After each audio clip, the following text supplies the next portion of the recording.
क्यों नहीं आए? वज़ीर आज़म साहब क्यों नहीं आए? मैंने ये अर्ज़ किया है कि सदर ममलकत का जो रवैया है उस रवैये पे प्रोटेस्ट के तौर पे कोई आया नहीं है और कोई आके जो है वो राना साहब जो हुकूमत ने दी थी उनको तकरीर, उन्होंने वो क्यों नहीं की सदर साहब?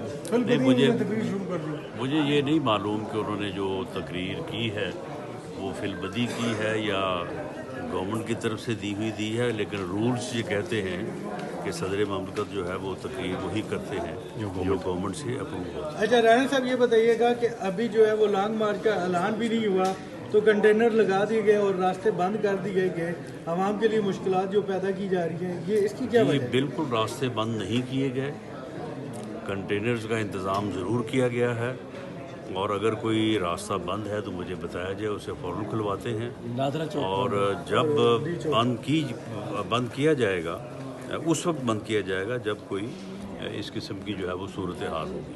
Thank you sir. आज अभी एक सवाल है, वज़ीर आज़म साहब से अभी हमारी मुलाकात हुई थी, उनसे सवाल हुआ था जो ऑडियो लीक्स की इंक्वायरी हो रही है वो उसकी कमेटी की मीटिंग आप कब कर रहे हैं और उसकी रिपोर्ट कब तक मतलब हुआ है? देखिए वो इंक्वायरी जो है वो उसकी मीटिंग्स भी हो रही हैं, उसकी वो इंक्वायरी भी हो रही है और उसकी रिपोर्ट, एक इब्तदाई रिपोर्ट जो है वो हम वज़ीर आज़म को पेश कर चुके हैं।